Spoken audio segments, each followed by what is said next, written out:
Event بھی تھا الحمرہ میں. جی بالکل تھا. ڈھاکہ میں گولی چلی اور 5 بنگالی طلبہ جو ہے وہ شہید ہوئے. اسے زبان کا کے مسئلے پہ فساد کہا جاتا ہے. پھر 53 جو کہ دراصل تو it was out come of the political struggle تھی بٹوین دولتانہ اینڈ خواجہ ناظم الدین, لیکن اس کو مذہبی رنگ دیا گیا تو سیاسی احتجاج میں مذہبی رنگ بھی شامل ہو گیا. پھر ایوب کے خلاف تحریک چلی, بھٹو صاحب کے خلاف تحریک چلی 77 کی, ضیاء کے خلاف MRD, اور اس میں سندھ کے ساتھ خاص طور پہ بے تحاشا ظلم کیا گیا.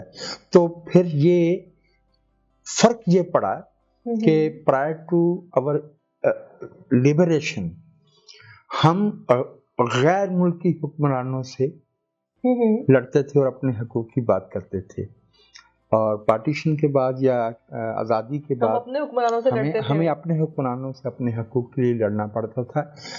جہاں تک ریاستی مشینری کا تعلق ہے اس کے کردار میں کوئی فرق نہیں تھا. وہ سیاسی کارکنوں کے ساتھ اسی طرح سے ظالمانہ اور رویہ تھا, اور کیونکہ حکومت اور انتظامیہ دو الگ الگ حصے ہونے چاہیے. حکومت سیاسی نوعیت کی ہوتی ہے, انتظامیہ مستقل گورنمنٹ ہوتی ہے, بیوروکریسی, پولیس, لا انفورسمنٹ ادارے.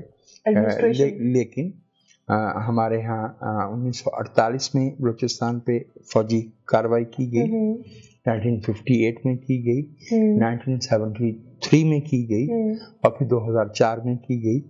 تو ہمارے ملک میں جو ہے وہ سیاسی احتجاج جو ہے وہ بنیادی طور پہ عوام کے حق کے حکمرانی کو واپس لینے کی جدوجہد رہی ہے. تو یہ essentially ڈفرنٹ ہے اس طرح کے سیاسی احتجاج سے جو ہم غیر ملکی حکمرانوں کے خلاف کرتے تھے, لیکن یہ اس سے کہیں زیادہ پیچیدہ رہا ہے, اور اس میں بہت کوشش کر کے جو ہے وہ سیاسی قوتوں کو کمزور کیا گیا ہے. ٹھیک ہے, سیاسی احتجاج اور غیر جمہوری قوتیں جو ہیں ان کی جو آپس میں ایک ٹسل رہی ہے, جو ایک کشمکش رہی ہے, اس سے ڈیموکریٹک اور پولیٹیکل فیبرک کو کیا نقصان پہنچا؟ دیکھیے, ایک تو اس میں یہ ہوا کہ جنون جو پولیٹیکل فورسز تھیں جو عوام کی نمائندگی کرتی تھیں ان کے مقابلے میں نرسری میں لگائے ہوئے پودے کھڑے کیے گئے, یعنی ریاستی قوتوں نے سیاسی جماعتیں کھڑی کی. جیسے ریپبلکن پارٹی سکندر مرزا نے, جیسے کنونشن لیگ ایوب خان نے, جیسے مسلم لیگ قیوم یحییٰ خان نے, جیسے PNA ضیاء الحق اور اس کے حواریوں نے پوشیدہ طور پہ درپردہ طور پہ, جیسے IJI انہوں نے نواز شریف, حمید گل اور اسلم بیگ وغیرہ نے, جیسے MQM ضیاء الحق نے, اور پارٹیز ہی اپنی بنا لی. تو اس سے ہمارا جو سیاسی فیبرک تھا, جو ڈھانچہ تھا, تانا بانا تھا, وہ کمزور ہوا. اور ایک اہم بات یہ ہوئی کہ ٹریڈ یونین جو تھی اسے کچل دیا گیا. ٹریڈ یونین جو ہے وہ عوام کے سیاسی شعور کو بیدار رکھنے میں اور ان کے حقوق کا احساس کرنے میں بہت مدد دیتی تھی. پھر اسٹوڈنٹ یونینز پہ اگر میں غلطی نہیں کرتا تو 1983 تھا جب ضیاء الحق نے پابندی لگائی. اب قریب 40 برس ہونے کو آئے, 2 نسلیں ایسی گزری ہیں, no basic political training. وہ ہوتی ہے اصل جینون نرسری جو نوجوانوں کو سکھاتی ہے کہ آپ کو سیاسی مکالمہ کیسے کرنا ہے, آپ کو اپنی رائے کیسے ظاہر کرنی ہے, آپ کو اپنے حریفوں کے ساتھ کیسے پیش آنا ہے, آپ کو اپنی تنظیم کاری کیسے کرنا ہے.